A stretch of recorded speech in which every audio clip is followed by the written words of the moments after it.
Good afternoon, everyone. This is Jim and Anna, and we are so excited. Hey, Jim, where are you at? Well, I'm actually in Burlingame today. An airplane just brought me here because I heard you were lonely and you were having a hard time answering questions, so I came to give you personal help. In person? Oh, wow. Yes. Well, that's exciting because we also have a special occasion today. It is? Which is 1 year anniversary for our little show. Oh, wow. That's right. So happy anniversary. And happy birthday, yeah. too.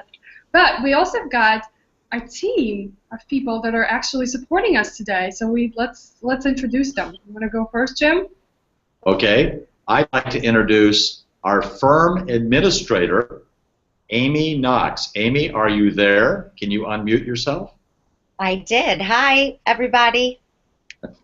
So if you've been talking to Amy on the phone lately or trading emails with her, now you can put a face to a name. And Amy, you want to tell us a little bit about you, and so just people get some idea of why you've joined MainStreet? Yeah, I joined, I'm coming up on my day where I'm going to know everything, so about almost 90 days. And it's been a wild ride, lots to learn, and I guess you put me on the spot here. I didn't know I was going to have to say this stuff, but a little bit about me is I like to play games with my children. I just took my daughter for her driving test. She just passed that yesterday. And great. me and your wife have a lot in common Carol, because we talk crafts and fabrics, and I love to sew like her, so I'm real crafty like that and have a lot in common with Carol. Very good. We're very happy to have you, Amy. Thank you. Now, everybody has met Jennifer, was it 6 or 8 months ago? No, more. Last July, I think, when she joined us. So, hi, Jennifer. We can't hear you. You're on mute. Hi. Hi. Glad to have you with us today. So. Are you in the Odenton office today? I am. All I'm right. in the Odenton office. You're holding down the fort. Yeah, we I almost have a place to myself. Wonderful. Well, we also want to make an introduction to our new advisor on our team, Edson Miller, and Edson is holding fort in our New York office. Edson, are you there? I am. Can you hear me? Yes, we hear you fine. How are you doing? I'm doing great. This would be my internet debut. My face has never been seen on the internet live. There you go. We're Jim and I are pretty handy with that, so we're gonna require you doing more and more. So do you want to tell our viewers a little bit about how you came to us and why you joined? Sure. I moved to New York with my wife Samantha about 8 months ago, I think, and met Jim when I signed up with the Garrett Planning Network. He sent an email to me and said that you needed some help, and I said, well, I'd like to help you. So it happened pretty quick from there, and I just started a little less than 2 weeks ago, and it's been great, just kind of ramping up to speed here. Yes, we're very excited. Once we heard that there was someone else who was interested in our kind of business model, we had to get a hold of you really fast. Well, it's a great business model. I mean, I love the hourly model. The Garrett Network is fantastic, and great company here too. So I'm excited. Yeah, we are too. We're excited to have you. Yeah. Well, why don't we guys get right to the questions that our viewers would like to hear us answer. So. And don't forget to remind the viewers there's a chat link where they can ask questions also. And if we have time, we'll try to answer one or two of our viewers. I see we have a number of viewers online, so. Yes, on your screen when you're watching, on the left-hand side at the bottom, there is a link that you can click and says join in conversation. And we're going to see if we have anyone sending us any questions. Not at this moment, so let's go ahead and start with our first question. Okay, this one is for Jim. I sent a check to my bank, certified mail, and it got lost it was to fund my payment to the IRS due next week. What do I do? Well, the IRS is going to want their money no matter what happened and whose fault it was.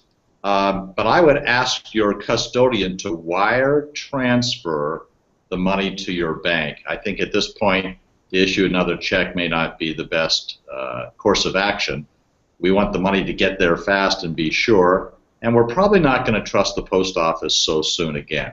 I would document the cost on that wire transfer. I would pay the IRS what was due by April 15th, and then subsequently the IRS will probably tell you how much interest you have due because you were a few days late in your payment. Document that cost. Then go to the post office with your lost envelope documentation and file a claim. If you get the brush off, which could happen, then your congressperson's local office has somebody in charge of what we call constituent services. You ask for the constituent services person, you explain your situation, and my experience is they're waiting there to help people with situations like that. The post office is a quasi-government organization, and so they are responsive to Congress people and their staff. How's that for an answer? That's good. You know, one of those phrases we use quite a bit, that darn postman lost the check. In this case, it's actually very true. In the case of this time, went to Puerto Rico, which is not a state, No. but it is a territory. So it didn't get, but they can't find it in Puerto Rico. So maybe it's down there on vacation. Anyway, we hope our client will follow our advice and work things out with the IRS and the post office. Yes, we hope so too. Next question, please.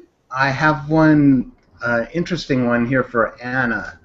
It says, according to a new Legg Mason survey, the new magic number to be able to look at retiring is $2.5 million. And I asked, how could that even be?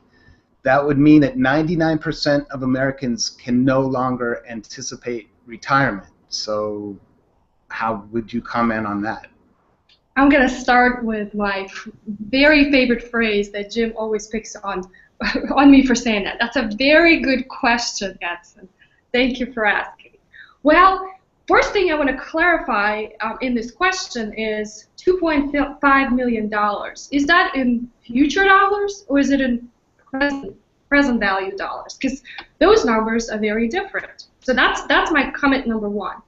Then also what I want to emphasize in answering this question is the magic number for each person is really different. It depends on what kind of lifestyle you want to have. Is your budget for living expenses, for example, $50,000, or it's $100,000 or $250,000? Are you going to have a mortgage in retirement? Now, are you going to have income from different sources, such as Social Security? What about rental income? How about pension? My generation is not going to have probably the first two, maybe rental income. So all of those things have to be factored in order for us to answer the question, do I need $2.5 million in today's dollars, or it's $2.5 million 30 years from now? So you have to look at your overall picture. But to comment on what, I haven't looked at the survey that Legg Mason is putting out, but I know by reading different publications that yes, most people do not have $2.5 million in savings. But the other point to make is that most people don't save or don't make the emphasis to save. So how can that be and how can you get there? Well, first start looking at what's your goal? What are you trying to achieve? And can you what that magic number might be? How about that for an answer? Well, I have a question. You're my financial planner. I don't have $2.5 million. How long do I have to work now to save that amount? You're gonna work till you're 90. Oh well. I'm not letting you go. I did. You have a pension, Jim. Oh, that's true. You have Social Security. I do. You're right. So it covers probably most of your expenses. You just need well, fun money. I have to talk to Carol about most of my expenses. Yeah. Anyway, that is an exciting number that I'm not sure I want to participate in. I think $1 million for someone who's in their 60s might be okay if you had other multiple income streams. Right, because think about that, whatever that number is for you, it's just a pot of money that would generate some kind of income. So if it's $1 million, and many of you heard us talk about safe withdrawal rate. So if you have $1 million and you withdraw 4% annually from that portfolio, granted it may be earning you 6 or 7%, that could produce $40,000 worth of income. So if you have income from Social Security, your pension, you could potentially have a very, very nice lifestyle in retirement. So yeah, $2.5 million is just, don't know where that number is coming from, but don't get discouraged. You will retire one way or the other. Let's find an interesting question for me. That last one was depressing. So. No. If I have to save 2.5. No, you don't. Okay. Okay, next question, please. Jim, I have one for you. I want to take my RMD for this year. What do I sell? You know, that's a very typical question we get from a lot of our retired clients. Here's the first issue. A retirement account has never been taxed, so all the money you take out is going to be taxed at normal, ordinary rates. There's no capital gains. So if you're taking out a lot of money because you have a big pile in retirement accounts, then someone like me, an advisor, is going to take a look at your asset allocation and probably sell some cash or money market, some bonds, and stocks, both foreign and domestic. Usually a lot of people have index funds, so it's pretty easy to do. And then we have to remind people that they need to do withholding. Many custodians will only withhold federal taxes. They won't hold state taxes. So we have to make allowances for state quarterly deposits. And then what are you going to do with the money afterwards?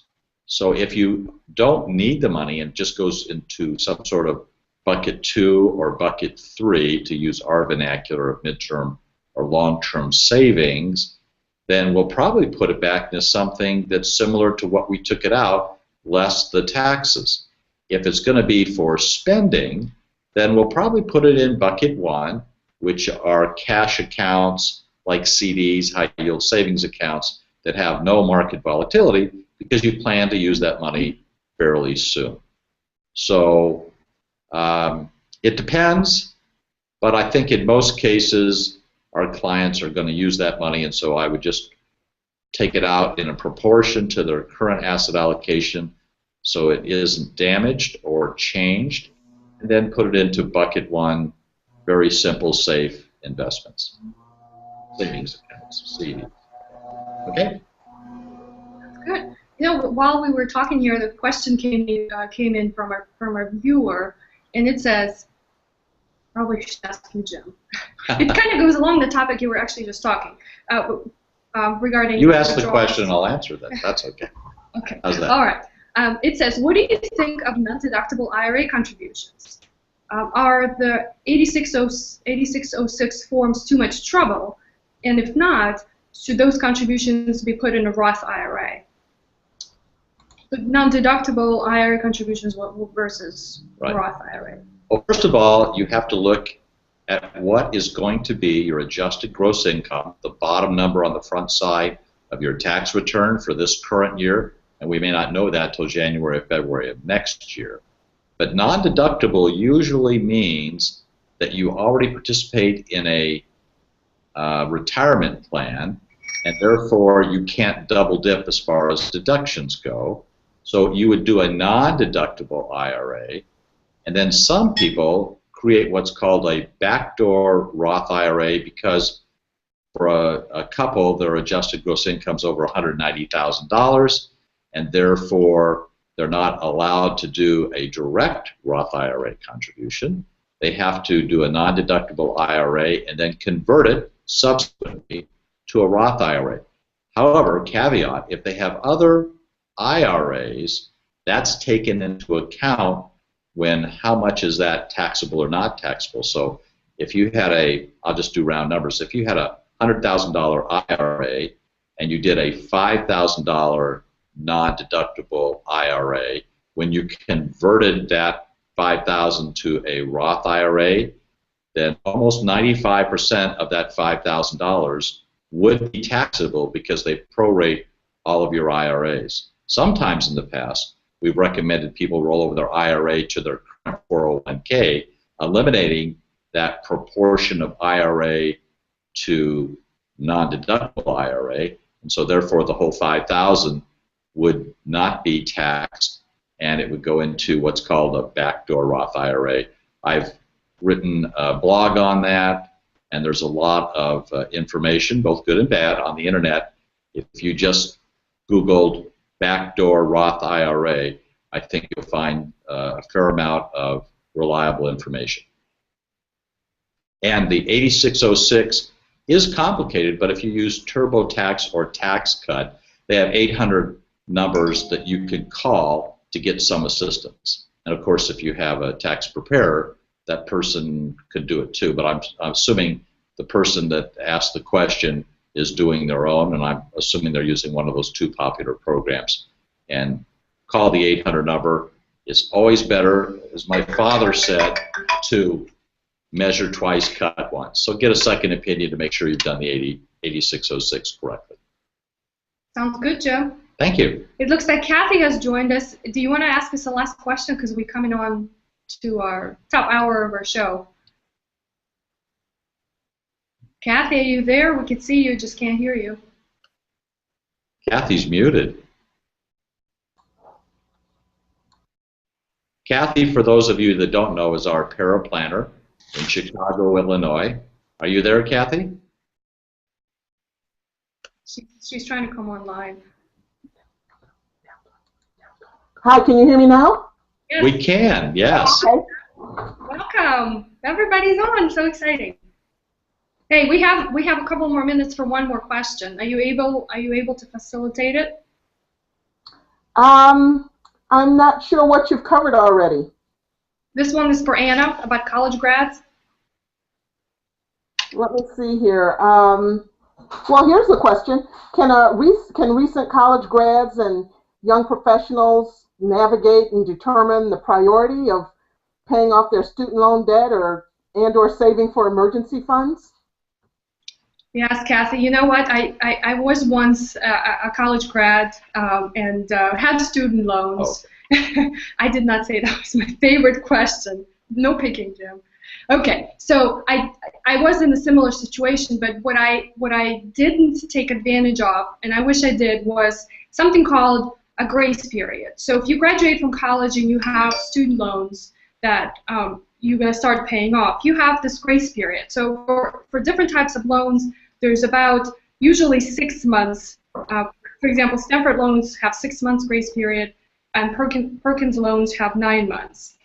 And so that's the time where you don't have to start paying those loans off. So what it allows you to do is allows you first of all to find the job, so you can start paying those loans. But if you have a job already lined up and you're starting to earn income, I find that to be a perfect opportunity to start saving in your emergency fund, because probably most graduates don't have any huge expenses. They're not used to earning a huge income. So when you start earning that, why not right away? If you only have 6 months, just plan that time to be the time where you save in your emergency fund. So I'll give you an example. If you need to save, let's say $10,000, your goal to have a $10,000 emergency fund in 3 months. So what would it take for you to save that?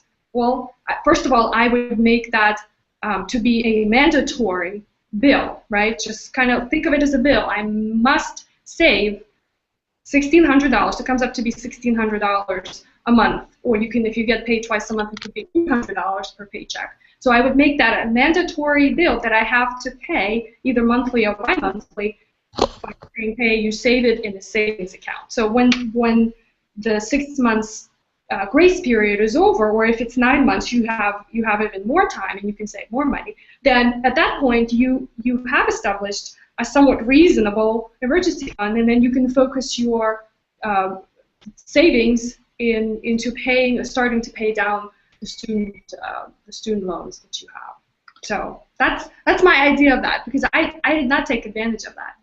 And don't forget, you might want to save some money for housing rental expenses, because in defense of parents out there, you know, it's time to move out and get on your Well, own. yes, you need the first or in last month deposit. So yes, the first 6 months, I think it's a great opportunity. So use it. Don't just waste it. Okay, time's up. Oops. I was just going to say, at what point would someone consider accelerating payment for student loans to just try to retire the debt early? Well, I mean, you could probably figure that out right away, and paying just a little bit more every month is a good idea. So, I guess once you figure out what your living expenses are, how much you still need to be saving in your emergency fund, and if you have other goals, then work on saying, okay, I can pay $100 more, and do it right away. I would recommend not waiting.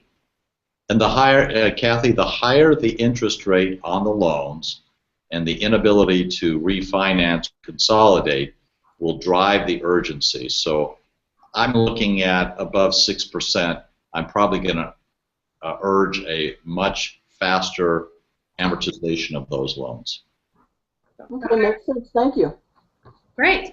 Well, we are a little bit over our show because some of us talk too much, but we will not point fingers. It was great having all of you guys, and we're going to be back next month, second Friday, and send us your questions. This was great. I don't know if we can pull another one together, but hey, it's a goal. Maybe for the next anniversary. Where are we going to be next month? Somewhere. Well, we'll have to figure it out. Might be close to Italy. Well, maybe. Okay. Everybody have a great weekend. Bye. Bye. Bye.